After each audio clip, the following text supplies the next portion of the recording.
Hello दोस्तों, आज 17 जनवरी 2026 और 17 जनवरी 2026 से जितने भी हरियाणा करंट अफेयर के क्वेश्चन बनते हैं हम सब इस वीडियो में डिस्कस करेंगे। और हर क्वेश्चन के बारे में इंपॉर्टेंट और एक्स्ट्रा पॉइंट पढ़ेंगे विद हरियाणा जीके और हरियाणा करंट अफेयर के साथ में, ताकि आपका साथ ही साथ हरियाणा जीके और पिछले हरियाणा करंट अफेयर का रिवीजन भी होता रहे। अगर दोस्तों आपको हरियाणा पुलिस से संबंधित 15 नंबर के तीनों टॉपिक चाहिए दोस्तों, बहुत बढ़िया और कलरफुल तरीके से दोस्तों नोट्स तैयार किए गए, आपको आसानी से याद हो जाएंगे, आप डेमो देख सकते हैं। या फिर आपको हरियाणा करंट अफेयर की पीडीएफ फाइल चाहिए किसी महीने किसी साल की, तो आप इस नंबर पर व्हाट्सएप मैसेज कर सकते हैं या डिस्क्रिप्शन से डाउनलोड कर सकते हैं। तो सेशन को शुरू करते हैं। क्वेश्चन नंबर 1 है, हरियाणा के किस जिले में नए सुपर 100 केंद्र स्थापित किए जाएंगे? तो हाल ही में हरियाणा सरकार ने घोषणा की है कि हरियाणा के 2 जिलों में सुपर 100 केंद्र स्थापित किए जाएंगे और उनकी स्थापना की जाएगी।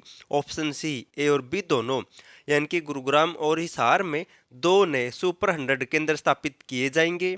अभी होते क्या जान लेते हैं। सरकारी स्कूलों से पढ़ने वाले मेधावी विद्यार्थियों को निःशुल्क कोचिंग देने वाले सुपर 100 कार्यक्रम का दायरा बढ़ाया जा रहा वर्तमान में। इसके तहत गुरुग्राम और हिसार में 2 नए सुपर 100 केंद्र स्थापित किए जाएंगे। और बात करें सुपर 100 कार्यक्रम की शुरुआत कब हुई थी, तो वर्ष 2018 में तत्कालीन मुख्यमंत्री मनोहर लाल ने दोस्तों सुपर 100 कार्यक्रम की शुरुआत की थी। और सबसे पहले दोस्तों यह कोचिंग कहाँ पर शुरू हुई थी, तो रेवाड़ी में यह कोचिंग शुरू हुई थी।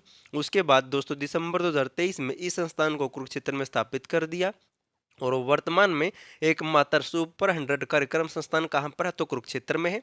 अब दोनों स्थापित किए जाएंगे गुरुग्राम और हिसार में।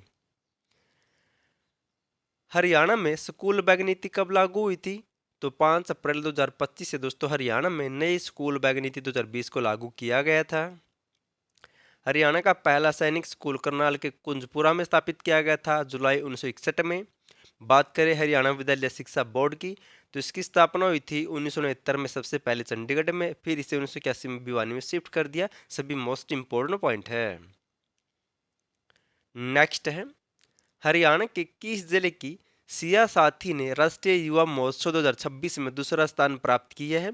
हाल ही में दोस्तों दिल्ली में राष्ट्रीय युवा महोत्सव 2026 का आयोजन किया गया था।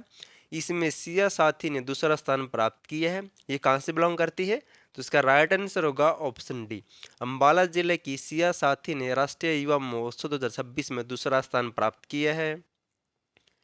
नई दिल्ली में 9 से 12 जनवरी तक आयोजित राष्ट्रीय युवा महोत्सव 2026 में अंबाला की सिया साथी ने सामाजिक उद्देश्य से जुड़ी नवाचार में दूसरा स्थान प्राप्त किया है।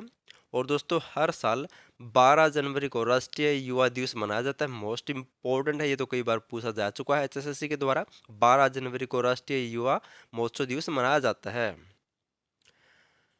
और हरियाणा में सक्षम युवा योजना की शुरुआत कब हुई थी, तो 1 अप्रैल 2017 से। बहुत से बच्चे दोस्तों सक्षम योजना का लाभ भी ले रहे होंगे वर्तमान में। और पंचकुला में हाल ही में 11वां इंडिया इंटरनेशनल साइंस फेस्टिवल या फिर अंतर्राष्ट्रीय साइंस महोत्सव का आयोजन कहाँ पर हुआ हाल ही में, तो पंचकुला में हुआ। ये भी मोस्ट इम्पोर्टेंट है। इससे पहले दोस्तों 9वां इंडिया इंटरनेशनल साइंस फेस्टिवल 2024 का आयोजन कहाँ पर हुआ था, तो उसका आयोजन हुआ था फरीदाबाद में। नेक्स्ट है, हरियाणा सरकार ने सरकारी पत्राचार तथा अन्य आधिकारिक कार्यों में किन शब्दों के प्रयोग पर पाबंदी लगा दी है? तो हाल ही में हरियाणा सरकार ने घोषणा की है कि जो भी सरकारी पत्राचार होंगे या फिर अन्य कार्य होंगे उन पर दोस्तों ऑप्शन सी, ए और बी, हरिजन और गिरिजन शब्द का प्रयोग नहीं किया जाएगा। हरियाणा सरकार ने इन शब्दों पर पाबंदी लगा दी है। हरियाणा सरकार ने अनुसूचित जाति एवं अनुसूचित जनजातियों के संदर्भ में सरकारी पत्राचार तथा अन्य आधिकारिक कार्यों में हरिजन और गिरिजन जैसे शब्दों पर दोस्तों पाबंदी लगा दी। नोट कर लेना है। अब इनसे मिलते जुलते कुछ और पॉइंट जान लेते हैं। हरियाणा राज्य अनुसूचित जाति के आरक्षण में उपवर्गीकरण को लागू करने वाला देश का पहला राज्य बना था हाल ही में।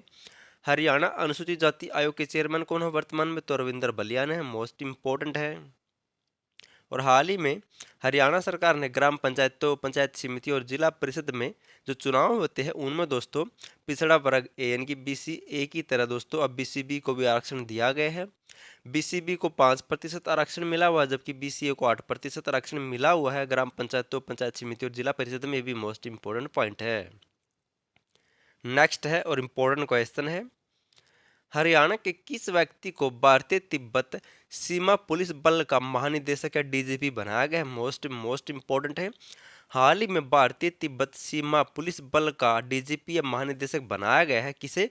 ऑप्शन बी, शत्रुजीत कपूर को हाल ही में भारतीय तिब्बत सीमा पुलिस बल का महानिदेशक बनाया गया है और ये हरियाणा से बिलोंग करते हैं। हरियाणा के पूर्व डीजीपी यानी कि दोस्तों ये हाल ही में हरियाणा के 33वें पुलिस महानिदेशक भी रह चुके हैं और ये जींद जिले से बिलोंग करते हैं। मोस्ट इम्पोर्टेंट है। हाल ही में दोस्तों शत्रुजीत कपूर जो जींद जिले से बिलोंग करते हैं, इनको भारतीय तिब्बत सीमा पुलिस बल का महानिदेशक बनाया गया। मोस्ट इम्पोर्टेंट है। और बात करें भारतीय तिब्बत सीमा पुलिस बल की, तो इसकी स्थापना हुई थी 24 अक्टूबर 1962 को। ये डेट भी पूछी जाती है। अगर आपको हरियाणा करंट अफेयर या फिर दोस्तों हरियाणा पुलिस से संबंधित 15 नंबर के तीनों टॉपिक चाहिए तो दोस्तों आप पीडीएफ फाइल ले सकते हैं। डिस्क्रिप्शन में लिंक मिल जाएगा या फिर आपको इस नंबर पर व्हाट्सएप मैसेज करना है। यहाँ से दोस्तों 15 नंबर के पुलिस में पक्के क्वेश्चन आएंगे। लास्ट वीडियो में आपसे क्वेश्चन पूछा था, हरियाणा में कहाँ पर national ID data management system का शुभारंभ किया गया है? तो दोस्तों national ID data management system दोस्तों बम होते हैं उन पर दोस्तों शोध करेगा, उन्हें कैसे डिफ्यूज किया जाता है दोस्तों उस पर ये जानकारी प्रदान करेगा। इसकी स्थापना की गई है कहाँ पर? ऑप्शन बी, मानेसर में। मानेसर में दोस्तों जो एनएसजी कमांडो का सेंटर है वहीं पर दोस्तों इसकी शुरुआत की गई है।